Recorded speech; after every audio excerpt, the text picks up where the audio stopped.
Hey there, House here. Well, here we are with another week of the NFL season set to start. Last week I went 7-9, bringing my overall record to 13, 18, and 1. It's still not great by any means, but I've got a different feeling about this week coming up. Let's get back on track, shall we? First game we had, which is tonight, which will be the Browns versus Steelers. Now, the Browns blew last week's game in pretty incredible fashion. The odds of them losing after being up by 13 points with less than 2 minutes left were astronomical, but they found a way. In my opinion, they'll clean up some of the mental mistakes and take their efficient run game to the Steelers. I'm picking the Browns here. Dolphins versus the Bills. Speaking of improbable comebacks in the NFL, last week the Dolphins were a part of one. Down 3 scores going into the final quarter, they came back and beat the Ravens under an impressive performance out of Tua. Unfortunately for them, this week they'll be facing a bit better of a defense in Buffalo. I'm picking the Bills right now. They're just too hot. Jets versus the Bengals. Now, is this the week where the Bengals finally notch their first win? Well, if they do, they'll have to do it against the Joe Flacco-led Jets, with Zach Wilson still not expected to return for this game. Flacco captured lightning in a bottle last week, but I don't think that's going to happen again. I'm picking the Bengals. Titans versus Raiders. The Titans looked awful last week, and there are no two ways around it. The Raiders, on the other hand, were in the game and looked poised for their first win of the season last week, if not for an untimely fumble in overtime. They will get their first win here, however. I'm picking the Raiders. Next up, we have the Panthers versus Saints. The Saints defense had a really strong showing last week against the Brady-led Bucs until the very end. They'll have more of that same effort without the collapse at the end this week against the Panthers. I'm picking the Saints. Patriots versus Ravens. The Ravens dropped a tough one last week after leading the entire game since the kickoff. They will have a different outcome this time around. They'll lead all the way through the game and then win. I'm picking them over the Patriots. Vikings versus Lions. Amon-Ra St. Brown is having one of the best starts to the season in his sophomore season, and I don't expect that to change against this Vikings defense.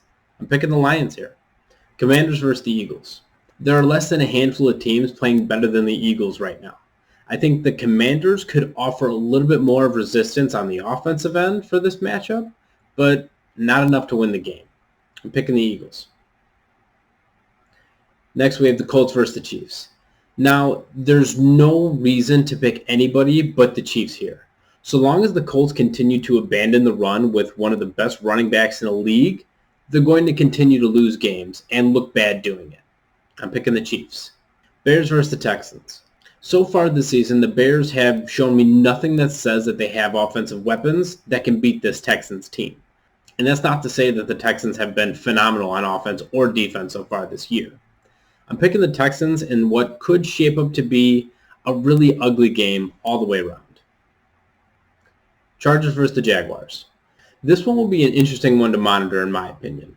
Mainly to see if Herbert can start this Sunday, and if he can, how long can he actually stay out there as soon as he starts taking hits to his ribcage. I'm picking the Chargers. Cardinals versus the Rams. The Cardinals came back and won a shocker last week against the Raiders that showcased Kyler Murray running all over the field, whether it was during an active drive or a two-point conversion attempt. On the other side of the field, if Stafford continues to turn the ball over like he has been, that will be the downfall of this game. Their defense is not good enough to keep covering up for those mistakes. I'm picking the Cardinals. Buccaneers versus the Packers. Now, recent history would dictate that the Bucs will beat the Packers in this matchup. However, Brady will be without Mike Evans, who's suspended, Chris Godwin, who's injured, Julio Jones, who's also injured, and the rest of the receiving core are also banged up. Brady is going to be missing so many weapons that will definitely hurt this offense against a Packers team that actually found the run game last week. I'm picking the Packers. Seahawks versus the Falcons. Against my better judgment, I like the Falcons in this matchup. Geno looked rough last week, and although they'll be back home for this game, if Geno continues to play like that, it'll take more than just the 12th man field advantage to win. I'm picking the Falcons. For Sunday Night Football, we have the Broncos versus the 49ers. Now, the Broncos lucked their way into a win last week, but Russell Wilson still does not look good at the start of this season. The 49ers will have Jimmy G back at quarterback for the remainder of the season, and with him he brings knowledge to the offense and a steady veteran presence.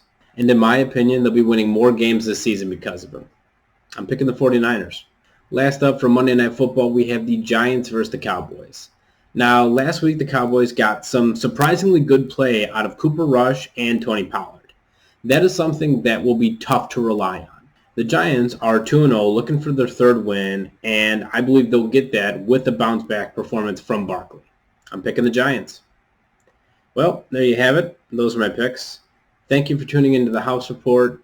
If there were some selections that I made that you disagree with, please leave your own selections in the comment section.